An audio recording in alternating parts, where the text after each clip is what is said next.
Welcome back to Bionic Life. Today we are going to start cutting the beam and getting the pocket set up for the wedge. But before we do that, I just want to say thanks to a couple of viewers for offering some suggestions and tips. I think it was Bill Seekins 361. He recommended a place to get phenolic, and that phenolic came.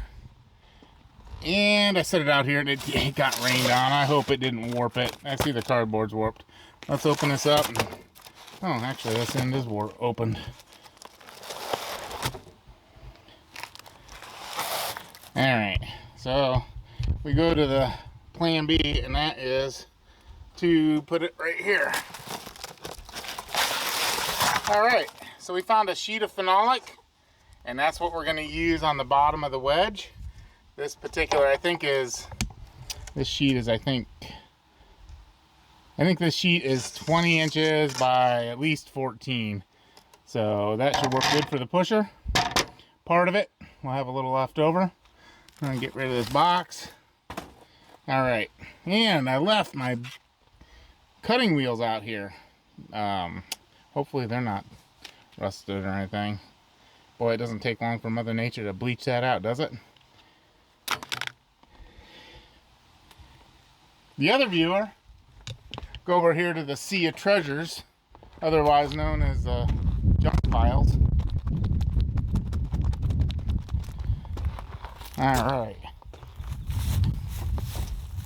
So we have the capping material right here. This is 8" by, I don't know, it's probably 6-8 feet long. And we have the one axle that we're going to use for the splitter. Behind there we have another axle. And I believe it was viewer AU69 Minor recommended building a conveyor, and that might be the conveyor axle sitting right there. I'm not sure. We'll see how this log splitter build goes first. Let's get back over to the bench. All right, well, I was gonna use my 4-inch grinder and cut the tail with that, and I may still give it a whirl, but I also thought, well, I'll pick up a 6-inch diamond blade and a cheap grinder from Harbor Freight. I don't have a big 7-inch grinder, 6-inch, or whatever this is. We're gonna give this a whirl. A 6-inch blade will fit right in that web, and I should be able to cut that out pretty easy. So we're gonna throw the blade on there right now. Anytime you touch a button, it shuts off.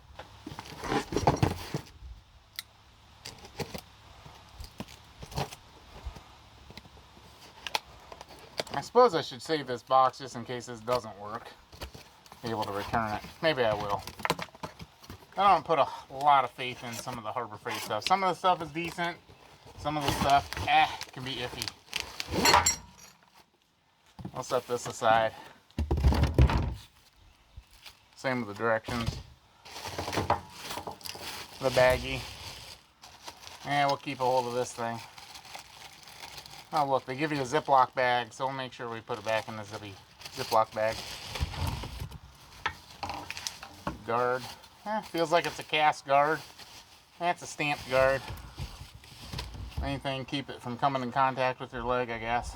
That would be a definite plus for me. Got the nice rained on and sun faded Diablo. This has only been out here for one, I guess I set it on a bench a couple days ago, and one little rainstorm. But boy, it soaked up the water. I must have had it sitting just right.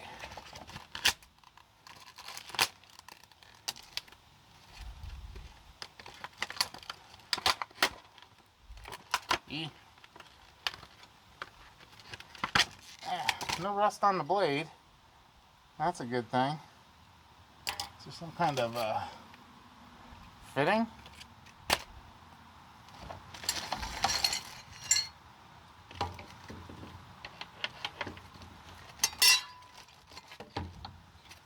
I suppose I should read the directions, figure out how to make this thing work. Shoots that thing all over the welding bench. That's a good thing they put this in a Ziploc bag. It's poking right out the bottom. That notch there fits this nut, and that works pretty decent. I want it just a little bit snugger than that when it locks down. Yeah, that's all right. Okay. Put our drive washer on here. Make sure we got this going the right direction. So the arrows are clockwise. We'll put this on clockwise.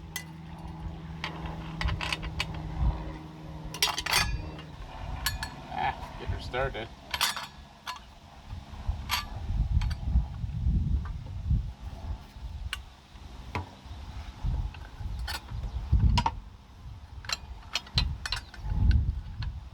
There we go, got it locked in.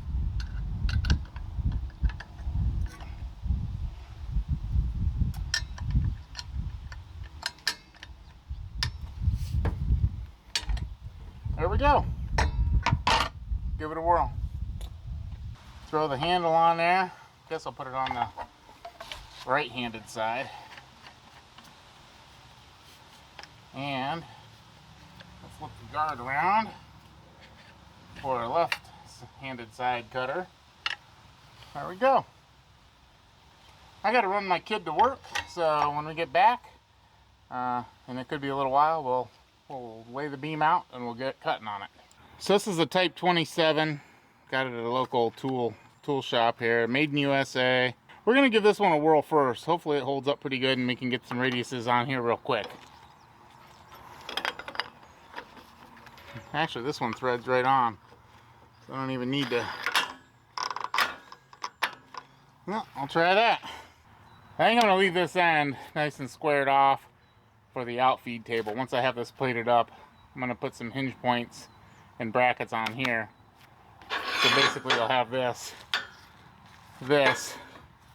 on the end, and we'll weld some ears on here for my discharge table or outfeed table. Time to put a radius on these bad boys. I'm gonna go get a clamp and the handle for this guy.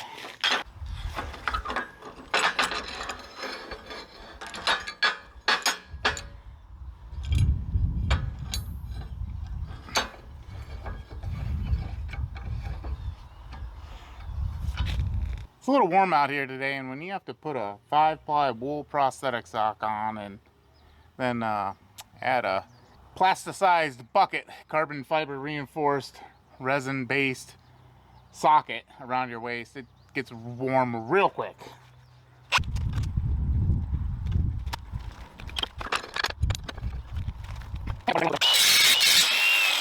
Yeah, just do this a quick test fit and see what happens here. I love sweat dripping into my readers here. My safety glasses have cheaters in them. Makes it so much easier to see it. Yeah, we still got a little ways more to go there. I had them cut this about 1/8 of an inch shy of what this overall height was. I had a plasma cut. I had to get them cut anyway, so I just had them plasma cut to size.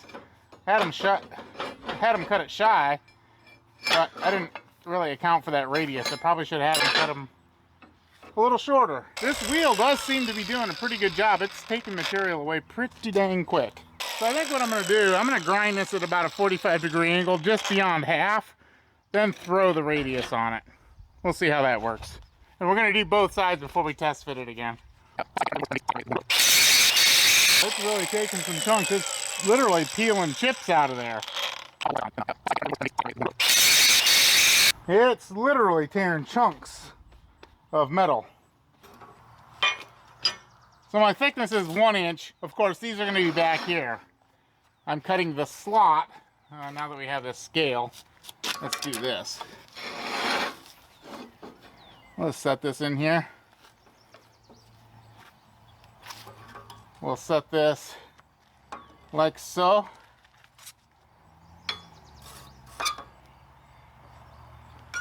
And let's see here.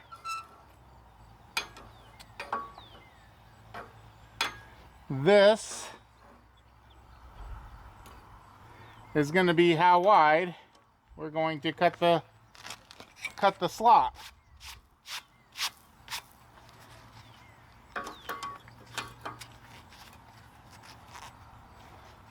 And we're going to actually cut it just a smidge wider. And right there's 11 inches. So yeah, right here.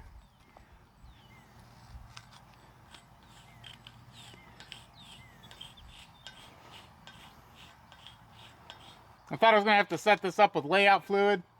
I realized it doesn't really matter.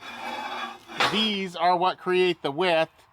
The wedge will fit in between here with a 1/16 of slop. These two spacer plates are going to be, you know, this part's going to be gone, this web's going to be gone. These are going to look like this, only back here along the web. The web and this 1-inch slot are going to be removed on the top and on the bottom, if that makes sense. Again, using your imagination, this will be the vertical spine right here.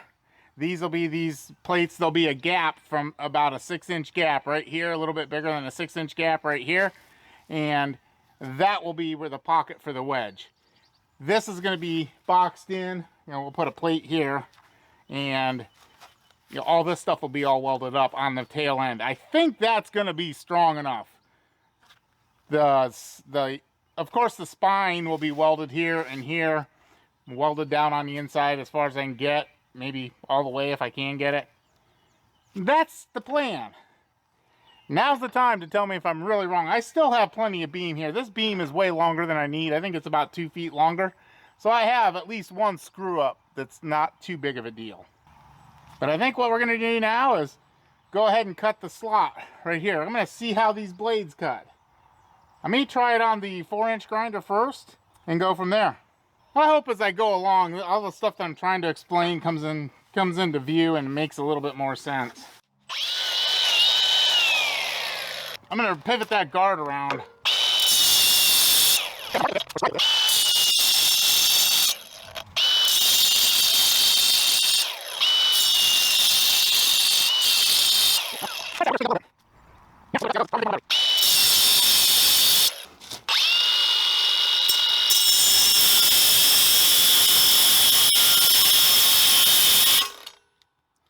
Yeah, there we go.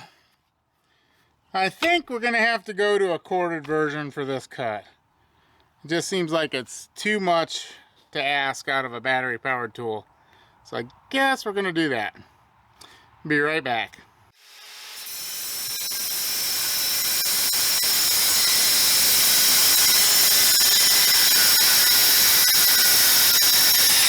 I'm going to go get my shop apron.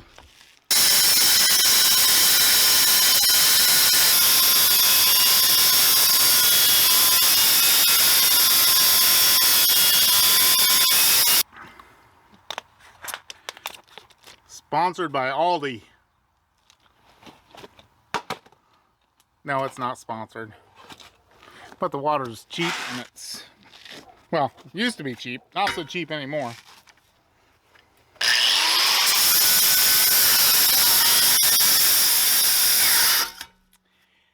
Doug, neighbor Doug, or One-Eyed Customs mentioned in the comments when I think it was the first segment of this video series, you ought to let this stuff run out, and it might be easier. I think this is going to be a little stronger, but his idea would have definitely been easier.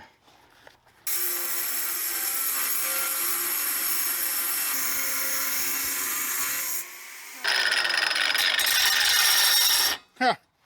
Kind of interesting. Just from the heat of the beam, this being so warm, see how that's expanding? Either that or there's stresses in this beam. I find that a little bit interesting. I think what I'm going to do is drill these corners, put a radius in them. That might be the best. Yeah, that might be the best idea. I'm gonna probably drill these before I get up to them. I think what I'm going to do tonight is drill these out to 1/4 inch right here so I have a radius instead of a sharp corner. Might get the plasma cutter out and try it, but I'm running low on memory. So I'm going to wrap this up for tonight, and I am going to try to publish this tonight so that you can leave comments and suggestions. Thanks for watching.